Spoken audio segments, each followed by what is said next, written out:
আসসালামু আলাইকুম। আমি মোস্তফা আলতাফ হোসেন, সহকারী শিক্ষক পদার্থবিজ্ঞান, বাংলাদেশ নৌবাহিনী স্কুল কলেজ, খুলনা। আমি আজ দশম শ্রেণীর পদার্থবিজ্ঞানের ষষ্ঠ অধ্যায়ের বস্তুরূপের তাপের প্রভাব এটা নিয়ে আলোচনা করব।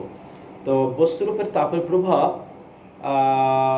নিয়ে আলোচনা করতে গেলে প্রথমে জানতে হবে আমাদের তাপ কী। তাপ হচ্ছে এক প্রকার শক্তি যা গরম বা ঠান্ডার অনুভূতি জাগায়। তাপের একক হচ্ছে জুল। তাপের এসআই একক জুল। তবে তাপ পরিমাপের আরেকটি একক আছে যার নাম হচ্ছে ক্যালোরি। 1 জুল সমান 4.2 ক্যালোরি। তাপ পরিমাপের যন্ত্রের নাম হচ্ছে ক্যালোরিমিটার। এরপরে আমি আসি তাপমাত্রা। তাপমাত্রা হচ্ছে বস্তুর তাপীয় অবস্থা যা কোনো বস্তুর সংস্পর্শে গেলে তাপ দেবে না নেবে তা নির্ধারণ করে। তাপমাত্রার একক এসআই একক কেলভিন। তো এই তাপমাত্রা কিন্তু এক জায়গা থেকে অন্য জায়গায় সঞ্চালিত হয়। কিভাবে সঞ্চালিত হয়? মানে বেশি তাপমাত্রার বস্তু থেকে কম তাপমাত্রার বস্তুতে কিন্তু তাপ চলাচল করে। যেমন সমুদ্রের পানি অনেক পানি, কিন্তু আমি গ্লাসে অল্প পানি নিলাম। অল্প পানি নিয়ে যদি পাইপ দ্বারা যুক্ত করি, আমার গ্লাস থেকে পানি কিন্তু সমুদ্রেতে যাবে, কারণ গ্লাসের উচ্চতা বেশি। তার মানে উচ্চ তাপমাত্রা থেকে কম তাপমাত্রায় কিন্তু তাপ চলাচল করে। তো এই তাপ পরিমাপের আমি একক বলছি ক্যালভিন। এছাড়াও কিন্তু এটা এসআই একক। এছাড়াও কিন্তু সেলসিয়াস এবং ফারেনহাইট নামে আরও দুটা পদ্ধতিতে তাপ পরিমাপ করা হয়। এই জন্য যেমন আমাদের গায়ের তাপমাত্রা পরিমাপ করা হয় কি দিয়ে? ফারেনহাইট দিয়ে। আমাদের একটা স্বাভাবিক বয়স্ক মানুষের মানে গায়ের টেম্পারেচার স্বাভাবিকভাবে থাকে 98 ডিগ্রি ফারেনহাইট। আবার বললাম যে আজকের দিনের তাপমাত্রা 30 ডিগ্রি সেলসিয়াস। তার মানে সেলসিয়াস স্কেল এবং ফারেনহাইট স্কেল নামের আরও দুটি স্কেল আছে, আর ক্যালভিন স্কেল তো আছেই। তো 3 ধরনের স্কেল দিয়ে আমরা তাপ পরিমাপ করে থাকি। তো এই স্কেলের ভিতরে যে পদার্থগুলো ব্যবহার করা হয় তাদেরকে বলা হয় তাপমাত্রিক পদার্থ। যেসব পদার্থের আয়তন নিয়মিতভাবে প্রসারিত হয় এইগুলোকে বলা হয় তাপমাত্রিক পদার্থ। তো এই তাপমাত্রিক পদার্থ যেমন পারদ একটা তাপমাত্রিক পদার্থ, অ্যালকোহল একটা তাপমাত্রিক পদার্থ, গ্যাসীয় থার্মোমিটারও আছে, ওটাও একটা তাপমাত্রিক পদার্থ। তো আমরা এখন এই সেলসিয়াস, কেলভিন এবং ফারেনহাইট এই 3টা স্কেলের ভিতরে সম্পর্ক নির্ণয় করব। তো এই 3টা স্কেলের ভিতরে সম্পর্ক নির্ণয় করার জন্য আমরা বরফের গলনাঙ্ক সেলসিয়াসে কিন্তু 0 ডিগ্রি সেলসিয়াস, কেলভিনের স্কেলে কিন্তু 273.15, ফারেনহাইটের ক্ষেত্রে বরফের গলনাঙ্ক হচ্ছে 32 ডিগ্রি ফারেনহাইট, 0 ডিগ্রি সেলসিয়াস, আর 273.15 কেলভিন। এটা হচ্ছে বরফের গলনাঙ্ক। পানির স্ফুটনাঙ্ক 100 ডিগ্রি সেলসিয়াস, এটা হচ্ছে 373.15 ডিগ্রি। ডিগ্রি না দিলেও চলবে, এটা কেলভিন। আর ফারেনহাইট স্কেলে এটা হচ্ছে কত? 212 ডিগ্রি ফারেনহাইট, 212 ডিগ্রি ফারেনহাইট। এটা হচ্ছে বরফের গলনাঙ্ক। এটা হচ্ছে পানির স্ফুটনাঙ্ক। এখন 3টা থার্মোমিটারে ধরে নিলাম আজকের দিনের তাপমাত্রা টিসি, কেলভিন স্কেলে টিকে এবং ফারেনহাইট স্কেলে টিএফ। তাহলে এদের ভিতরে সম্পর্কটা কিভাবে আসবে? আমরা সম্পর্ক খুব সহজে নির্ণয় করতে পারি। সম্পর্কটা আমরা এই যে টিসি মাইনাস বরফের গলনাঙ্ক 0, টিসি মাইনাস 0 বাই পানির স্ফুটনাঙ্ক 100 মাইনাস 0, এটা হচ্ছে সেলসিয়াসের ক্ষেত্রে। এটাও যে পরিমাণ বৃদ্ধি পাবে ক্যালভিন স্কেলেও কিন্তু ওই পরিমাণ বৃদ্ধি পাবে। কিভাবে? টিকে মাইনাস 273, এটা হচ্ছে বরফের গলনাঙ্ক 273.15 বাই 373.15 মাইনাস, এটা হচ্ছে স্ফুটনাঙ্ক আর গলনাঙ্ক 273.15। ফারেনহাইট স্কেলে আমরা এরকম দিতে পারি টিএফ মাইনাস 32 বাই 32 হচ্ছে বরফের গলনাঙ্ক, আর পানির স্ফুটনাঙ্ক 212 মাইনাস। তো এই আমরা কিন্তু তিনটে স্কেলের ভিতরে সম্পর্ক নির্ণয় করলাম। এটাকে একটু ছোট করলে এরকম হয় TC/100 সমান সমান TK বাই 100 TK মাইনাস 273.15। এই 273.15টা কিন্তু আমরা অ্যাভয়েড করতে পারি, কারণ ওটা পয়েন্টের পরে না ধরলেও তেমন কিছু যায় আসে না। TF minus 32 by 180। এটাকে আরেকটা ছোট করলে আমরা এভাবে লিখতে পারি TC/5 সমান সমান TK মাইনাস 273.15 বাই 5 সমান সমান TF মাইনাস 32/9। এই হচ্ছে তিনটে স্কেলের ভিতরে সম্পর্ক। এই সম্পর্ক দিয়ে কিন্তু প্রশ্ন আসতে পারে, প্রশ্ন হতে পারে যেমন তোমার গায়ের টেম্পারেচার 98°F সেলসিয়াসটা কত হবে, বা ক্যালভিন স্কেলে তা কত হবে, এটা কিন্তু বের করে। এটা এই ধরনের সেলসিয়াসকে ক্যালভিন, ক্যালভিনকে সেলসিয়াস, এভাবে আমরা কি পরিবর্তন করতে পারি। একটা সেলসিয়াসকে আমরা ক্যালভিনও নিতে পারি, ফারেনহাইটও নিতে পারি, ফারেনহাইটকে ক্যালভিন, সেলসিয়াস এভাবে রূপান্তর করতে পারি। কিন্তু একটা জিনিস এখানে খেয়াল রাখতে হবে, যদি তাপমাত্রার পার্থক্য বইতে উল্লেখ করছে, তাপমাত্রার পার্থক্যের ক্ষেত্রে সেলসিয়াস এবং ক্যালভিনের কোনো পার্থক্য নাই। তার মানে আজকের এবং গতকালের তাপমাত্রার পার্থক্য মনে করো 10°C, ক্যালভিনে তা হবে 10 কেলভিন। কিন্তু যদি বলা হয় 10°C সমান কত ক্যালভিন, সে সময় কিন্তু 273-এর সঙ্গে 10 যোগ করতে হবে, 283.15 ক্যালভিন। এখানে কিন্তু যোগ করতে হচ্ছে, কিন্তু পার্থক্যের ক্ষেত্রে কিন্তু আমরা TK মাইনাস 215 এর মান বের করব, আবার TF মাইনাস 32 পার্থক্যের ক্ষেত্রে এই মানটা এর মানটাই বের করবো। তাহলে পার্থক্যের ক্ষেত্রে আর সমস্যা হবে না। এটা কিন্তু গুরুত্বপূর্ণ জিনিস। তো আমরা তাপমাত্রা বিভিন্ন স্কেল সম্পর্কে পড়লাম। এখন পদার্থের প্রসারণ সম্পর্কে আমাদের জানতে হবে। পদার্থের প্রসারণ, তাপ দিলে কিন্তু পদার্থের প্রসারণ হয়। তো এই কঠিন পদার্থের যেহেতু দৈর্ঘ্য, প্রস্থ এবং উচ্চতা আছে, এজন্য কঠিন পদার্থের দৈর্ঘ্য প্রসারণ সহগ পাওয়া যায়, দৈর্ঘ্য যেটাকে আলফা বলা হয়। কঠিন পদার্থের ক্ষেত্র প্রসারণ সহগ পাওয়া যায়, যেটাকে বলা হয় বিটা, এবং কঠিন পদার্থের আয়তন প্রসারণ সহগ পাওয়া যায়, যেটাকে বলা হয় গামা। দৈর্ঘ্য প্রসারণ সহগ আলফা বলা হয় 1 মিটার দৈর্ঘ্যের কোনো দণ্ডের তাপমাত্রা 1 কেলভিন বৃদ্ধি করলে উহার দৈর্ঘ্য যতটুকু বৃদ্ধি পায় তাকে বলা হয় দৈর্ঘ্য প্রসারণ সহগ। এবার ক্ষেত্র প্রসারণ সহগ 1 মিটার স্কয়ার ক্ষেত্রফলের কোনো দণ্ডের তাপমাত্রা 1 কেলভিন বৃদ্ধি করলে উহার ক্ষেত্রফল যতটুকু বৃদ্ধি পায় তাকে বলা হয় ক্ষেত্র প্রসারণ সহগ। আয়তন প্রসারণ সহগ 1 মিটার কিউব আয়তনের কোনো দণ্ডের তাপমাত্রা 1 কেলভিন বৃদ্ধি করলে উহার ক্ষেত্রফল যতটুকু উহার আয়তন যতটুকু বৃদ্ধি পায় তাকে বলা হয় আয়তন প্রসারণ সহগ। এজন্য আলফা সমান সমান আমরা এভাবে দিতে পারি L2 minus L1 by L1 T2 minus T1। এটা হচ্ছে দৈর্ঘ্য প্রসারণ সহগ। বেটা ক্ষেত্র প্রসারণ সহগ, A2 ক্ষেত্র হচ্ছে এরিয়া, এজন্য A2 minus A1 by A1 T2 minus T1। আয়তন প্রসারণ সহগকে গামা ধরা হয়, এটাকে বলা যায় V2 minus V1 by V1 T2 minus T1, T2 minus T1। এখন প্রত্যেকটা প্রসারণ সহগ এর একক কিন্তু পার কেলভিন, প্রত্যেকটার একক পার কেলভিন, (10⁻⁻1) প্রত্যেকটা একক হচ্ছে পার কেলভিন। তাহলে এখন মনে করো লোহার দৈর্ঘ্য প্রসারণ সহগ 11 ইন্টু 10⁻⁻6 পার কেলভিন বলতে কি বুঝো? তাহলে আমরা বলবো 1 মিটার কোনো লোহখণ্ডের দৈর্ঘ্যের তাপমাত্রা 1 কেলভিন বৃদ্ধি করলে উহার পার কেলভিন 1 কেলভিন বৃদ্ধি করলে উহার দৈর্ঘ্য এত মিটার বৃদ্ধি পাবে, মানে 11 ইন্টু 10⁻⁻6 মিটার বৃদ্ধি পাবে। যদি বলা হয় আয়তন প্রসারণ সহগ, আয়তন 3 দ্বারা গুণ হয়ে এরকম হয়ে যাবে 33 ইন্টু 10⁻⁻6 পার কেলভিন। তার মানে লোহার আয়তন প্রসারণ সহগ 33 ইন্টু 10⁻⁻6 পার কেলভিন বলতে কি বোঝো? আমরা বলবো যে 1 মিটার কিউব লোহখণ্ডের তাপমাত্রা 1 কেলভিন বৃদ্ধি করলে উহার আয়তন 33 ইন্টু 10⁻⁻6 মিটার কিউব বৃদ্ধি পাবে। তো এইটাকে কিন্তু আরেকভাবে প্রকাশ করা যায়, এটা দৈর্ঘ্য বৃদ্ধি, তো এটাকে লেখা যায় ডেল্টা এল, L1 ডেল্টা টি।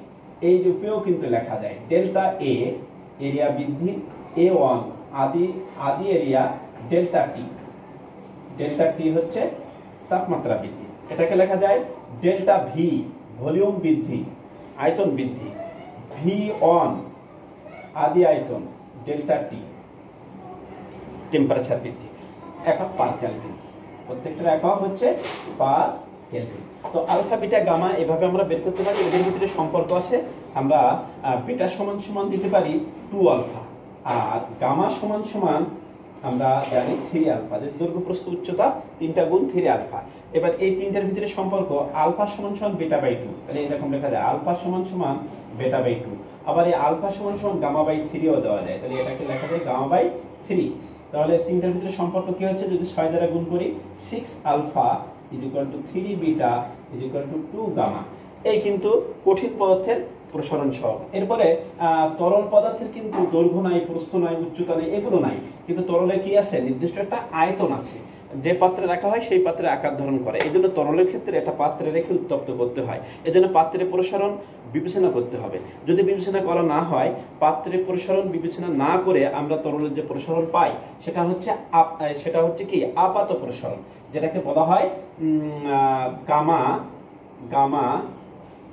এ। গামা এ সমান সমান আমরা এরকম দিতে পারি V2 minus V1 by V1 T2 minus T1, বা এটাকে এরকম দিতে পারি delta V A V1 delta theta. আবার তরলের প্রসারণ যদি পাত্রের প্রসারণ যদি বিবেচনা করে আমরা হিসাব করি, তাহলে সেটাকে দেওয়া যায় গামা আর। রিয়েল প্রসারণ গামা বড় হাতেরও দেওয়া যাবে, গামা আর সমান সমান এরকম ডেল্টা ভি আর V1 ডেল্টা টি। এইভাবে কিন্তু আমরা তরলের প্রকৃত প্রসারণ, আর এটা হচ্ছে তরলের আপাত প্রসারণ। তো এই তরলের প্রকৃত প্রসারণ আপাত প্রসারণের ভিতরে একটা সম্পর্ক আছে। সেরকম এরকম একটা লম্বা মুখওয়ালা, নলযুক্ত লম্বা মুখওয়ালা একটা পাত্র নিলাম। পাত্র নিয়ে পাত্রটাকে মনে করো এই পর্যন্ত পানি ভর্তি করা হলো। পানি ভর্তি করে এটাকে আমরা কি করব, মোমবাতি দিয়ে তাপ যদি দিই, তাহলে দেখা যাবে এই তাপটা কিন্তু প্রথম পাত্রটাই গ্রহণ করবে। পাত্র গ্রহণ করে পাত্র কি হবে, আকারে বড় হয়ে যাবে, পরে এই তরল কিছুটা নেমে আসবে, মনে করো বিরাট পর্যন্ত নেমে আসলো। এই যে এবি, এটা কিন্তু পাত্রের প্রসারণ, তাহলে এটাকে বলা যায় ভিবি, বলের প্রসারণ ভিবি। এটা পাত্রের আয়তন কিভাবে পাবো, এর উচ্চতাকে এর ক্ষেত্র, এই যে নলের ক্ষেত্রফল দ্বারা গুণ করলে আমরা কিন্তু এই পাত্রের প্রসারণ কতটুকু হলো সেটা হচ্ছে ভিবি সমান সমান। এবারে আমরা যদি আরো তাপ দিই, তাহলে এইবার তাপটা কিন্তু পাত্র উত্তপ্ত হয়ে এই তরলকে দেবে, যে তরলের এবার প্রসারণ হবে। আমরা জানি কঠিনের প্রসারণ চেয়ে তরলের প্রসারণ বেশি, এজন্য তরল কিন্তু প্রসারিত হতে হতে এ দাগ থেকে সি দাগ পর্যন্ত পৌঁছাবে, মানে আরো পৌঁছাবে, আরো তাপ দিলে আরো মানে আয়তন বৃদ্ধি পাবে, ধরে দিলাম সি পর্যন্ত পৌঁছাবে। তাহলে আমরা এই যে এসি পেলাম, এটা কিন্তু আপাত প্রসারণ মনে হচ্ছে আমাদের এর থেকে সি পর্যন্ত, এটা কিন্তু প্রকৃত প্রসারণ না, এটা হচ্ছে আপাত প্রসারণ।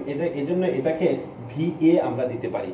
আর প্রকৃত প্রসারণ হচ্ছে কোনটা, এই তরল নেমে গেছিল এই পর্যন্ত পাত্র বড় হওয়ার কারণে, তাহলে তরল কিন্তু এখান থেকে এই পর্যন্ত উঠছে, এটাই হচ্ছে প্রকৃত প্রসারণ। সেটাকে আমরা দিতে পারি VR। তার মানে এটা বড় হাতেরও দেওয়া যায়, এটা VR। এই VB সমান সমান VA প্লাস VA আপাত প্রসারণ না, এখানে একটু ভুল হয়েছে, VR আগে দিই, VR মাইনাস VA। তার মানে পাত্রের প্রসারণ সমান সমান প্রকৃত প্রসারণ বিয়োগ আপাত প্রসারণ। পাত্রের প্রসারণ সমান সমান প্রকৃত প্রসারণ বিয়োগ আপাত প্রসারণ। এই দিয়ে কিন্তু আপাত প্রসারণ এবং প্রকৃত প্রসারণের ভিতরে সম্পর্ক নির্ণয় করতে পারে। তার মানে আমরা যদি এমনিতে বলি যে প্রকৃত প্রসারণ সমান সমান কি, প্রকৃত প্রসারণ সমান আপাত প্রসারণ যোগ পাত্রের প্রসারণ, এই দিয়ে কিন্তু অঙ্ক আসতে পারে। তো এটাও আমরা হিসাব করে মনে রাখবো। এরপরে আসি গ্যাসীয় পদার্থ। গ্যাসীয় পদার্থের কিন্তু আকার, আয়তন এগুলো কিছুই নাই। তার মানে আয়তনও নির্দিষ্ট নাই। একটা গ্লাসে তুমি 100টা অণু রাখবা, ওই পুরো গ্লাসটাই দখল করবে। আবার ওই গ্লাসে যদি 1000 অণু রাখা হয়, তাও পুরো গ্লাসটাই দখল করবে। তার মানে এরকম নির্দিষ্ট আয়তনও নাই। এই জন্য গ্যাসীয় পদার্থের ক্ষেত্রে কিন্তু আমাদের স্থির চাপে হিসাব করতে হবে, এবং গ্যাসীয় পদার্থের এই করার জন্য আমরা আদর্শ গ্যাসের সূত্র, এই সম্পর্কটা আমাদের জানতে হবে। আদর্শ গ্যাসের সূত্রটা কি, PV = nRT। PV = nRT। এখানে P হচ্ছে চাপ, V হচ্ছে আয়তন, N হচ্ছে গ্যাসের মোল সংখ্যা, R ধ্রুবক এবং T হচ্ছে তাপমাত্রা। এই R ধ্রুবক, এর মান কত, 8.314 জুল পার কেলভিন পার মোল। জুল পার কেলভিন পার মোল। তো আমি এমওএল পার মোল। তো এটা কিন্তু যে নির্দিষ্ট বলছি এটাও কিন্তু নির্দিষ্ট বলা যায় না, কারণ আমরা গ্যাসের প্রসারণ সহগ যদি বেটা পি দিই, আয়তন প্রসারণ সহগ যদি বেটা পি দিই, বেটা পি সমান সমান কিন্তু আবার একটা সম্পর্ক আছে 1/T। তার মানে তাপমাত্রা বাড়লে বেটা পি কমে যায়, তার মানে আয়তন প্রসারণ কমে যায়। আর তাপমাত্রা যদি কম থাকে তাহলে আয়তন প্রসারণ সহগ বেশি হবে। তার মানে এটা কিন্তু নির্দিষ্ট বলা যাচ্ছে না। এখানে আমরা পি চাপ, ভি আয়তন, চাপ আর আয়তনের ভিতরে সম্পর্কে আমরা বলছি যে আর একটা ধ্রুবক, এন হচ্ছে মোল সংখ্যা, টি হচ্ছে তাপমাত্রা। তো আরটা আসলেই ধ্রুবক হয় না, তারপরেও আমরা ওটাকে ধ্রুবক ধরে নিই। আদর্শ গ্যাসের চাপের সূত্র হচ্ছে এটা থেকে ধরে নিই আমরা।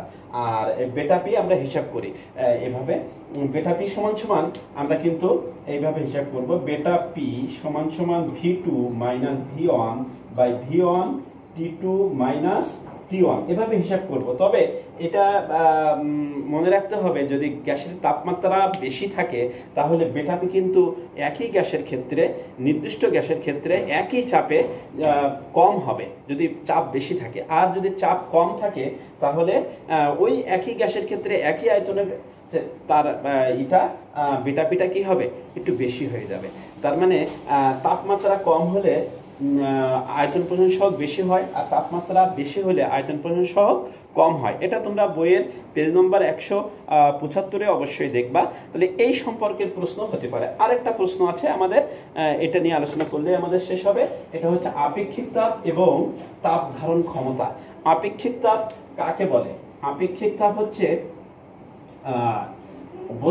কোনো বস্তুর 1 কেজি ভরের তাপমাত্রা 1 কেলভিন বাড়াতে যে পরিমাণ তাপের প্রয়োজন হয় তাকে বলা হয় আপেক্ষিক তাপ। আর তাপ ধারণ ক্ষমতা হচ্ছে কোনো বস্তুর তাপমাত্রা 1 কেলভিন বাড়াতে, কোনো বস্তুর তাপমাত্রা 1 কেলভিন বাড়াতে যে তাপের প্রয়োজন হয় তাকে বলা হয় তাপ ধারণ ক্ষমতা। এটাকে সি দ্বারা প্রকাশ করা হয়, আপেক্ষিক তাপকে এস দ্বারা প্রকাশ করা হয়।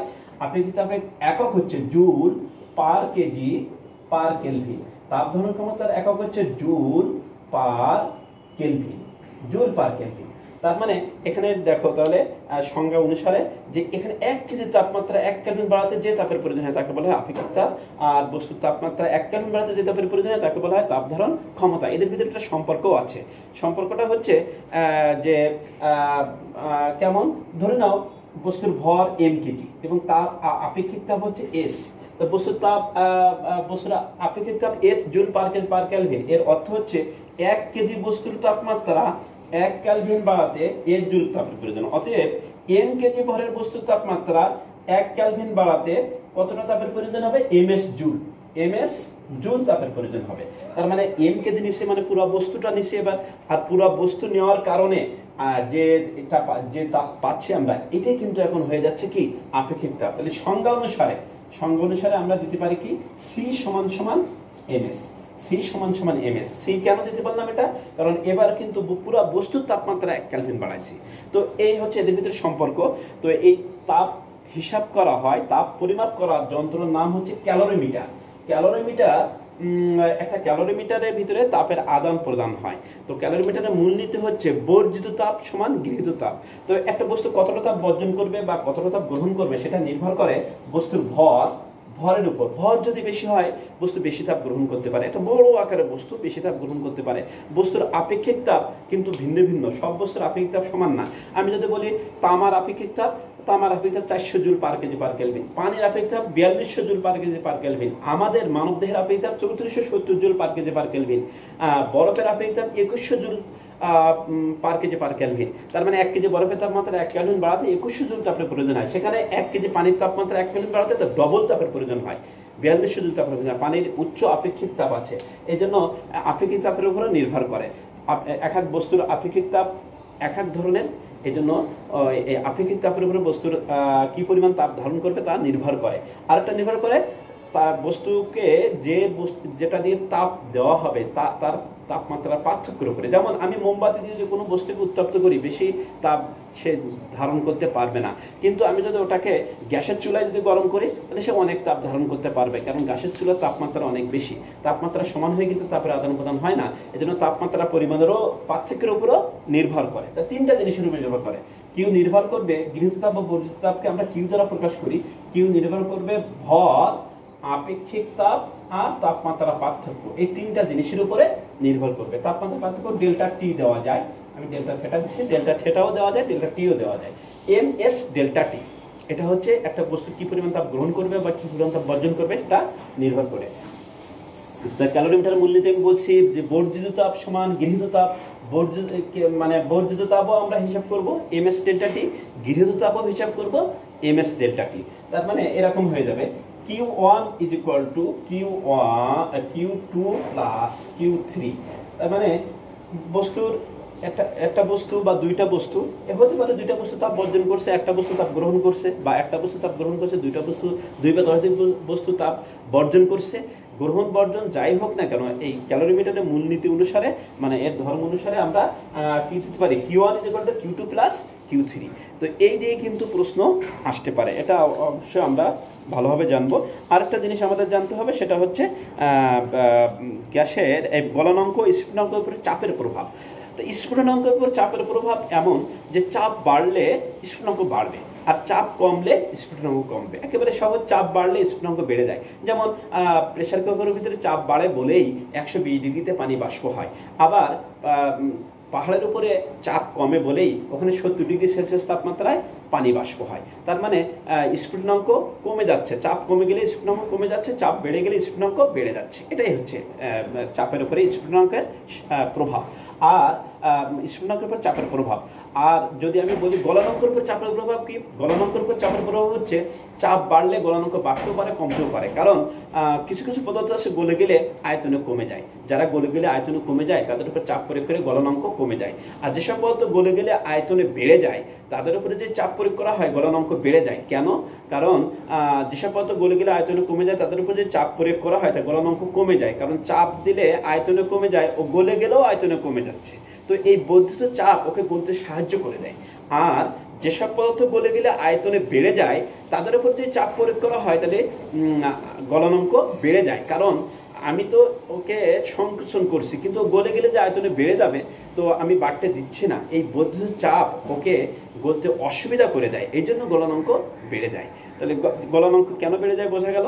এখন আমরা এই যে 3 ধরনের জিনিস পড়লাম, কিন্তু এখান থেকে 3 শ্রেণীর প্রশ্ন হতে পারে। এক হচ্ছে ওই থার্মোমিটার সম্পর্কিত, ওদের ভিতরে যে 3টা থার্মোমিটার ফারেনহাইট, ক্যালভিন এবং সেলসিয়াস স্কেলের সম্পর্ক, এবং এটাকে কনভার্ট করতে হবে, তাপমাত্রার পার্থক্যকেও আমরা বের করতে পারবো, এই দিয়ে প্রশ্ন হতে পারে। 2 বিভিন্ন ধরনের প্রসারণ সহগ আছে, কঠিন পদার্থের প্রসারণ সহগ আলফা বিটা গামা, তরল পদার্থের প্রসারণ সহগ বেটা গামা দিয়ে প্রকাশ করি, আর গ্যাসীয় পদার্থের প্রসারণ সহগকে বেটা পি দিয়ে প্রকাশ করি, বেটা পি। তো এই প্রসারণ সহগ দিয়েও কিন্তু প্রশ্ন হতে পারে।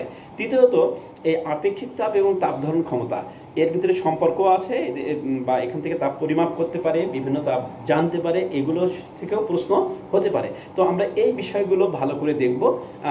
তো আশা করি তোমরা এই অধ্যায় পারবা, যেহেতু তোমরা আগের পড়া আছে, তোমরা ক্লাস 10-এ পড়ো, তোমরা পারোই। এই জন্য আমি একদিনে এটাকে মোটামুটি শেষ করলাম। পরের দিন তোমাদের করা হবে গাণিতিক সমস্যা এবং সৃজনশীল প্রশ্ন। তোমরা অবশ্যই ভালোভাবে পড়ে নেবে, বাসায় থাকবে, ভালো থাকবে, আমার জন্য দোয়া করবে, তোমাদের জন্য আমি দোয়া করি। আল্লাহ হাফেজ।